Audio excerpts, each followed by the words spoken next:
দক্ষিণ এশিয়ার কৌশলগত মানচিত্রে ভূকম্পন, এমনকি কৌশলগত ভারসাম্যেও এখন বদলাতে শুরু করেছে বাংলাদেশ।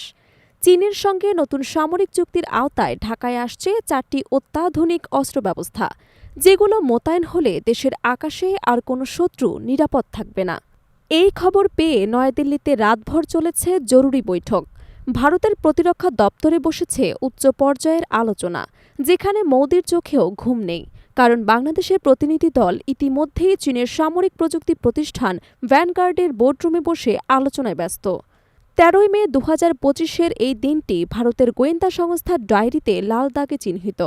বাংলাদেশ সেনাবাহিনীর ordnance masters major general Abu Bakar Siddique খানের নেতৃত্বে উচ্চ পর্যায়ের প্রতিনিধি দল চীনের ভ্যানগার্ড কোম্পানির সঙ্গে বৈঠক করেছে। আলোচনার মূল বিষয়বস্তু ছিল 4টি অস্ত্র ব্যবস্থা: SQ-14, SMJSC radar, FK-3, MSM এবং Q-4 ম্যানপ্যাড। SQ-17SM হল রাশিয়ার টোর অ্যামারেন সিস্টেমের চীনা সংস্করণ। এটি স্বল্প পাল্লার এয়ার ডিফেন্স মিসাইল, যা নিম্ন উচ্চতার জেট, হেলিকপ্টার, ক্রুজ মিসাইল এবং ড্রোন ধ্বংসে সক্ষম। এর রেঞ্জ 1.5 থেকে 15 কিলোমিটার এবং উচ্চতা 10 মিটার থেকে 10 কিলোমিটার পর্যন্ত। সীমান্তে ভারতীয় বিমান যদি অনুপ্রবেশের চেষ্টা করে, রাডার আগে থেকেই লক্ষ্য নির্ধারণ করবে। আর সবচেয়ে বড় চমক হল FK-3 MSM। এটি বাংলাদেশের সম্ভাব্য প্রথম 100 কিলোমিটার রেঞ্জের surface two air missile system. চীনের এয়ার শোতে 2014 সালে প্রথম প্রকাশিত এই প্রযুক্তি ইউরোপ, মধ্যপ্রাচ্য এবং থাইল্যান্ডেও বিক্রি হয়েছে।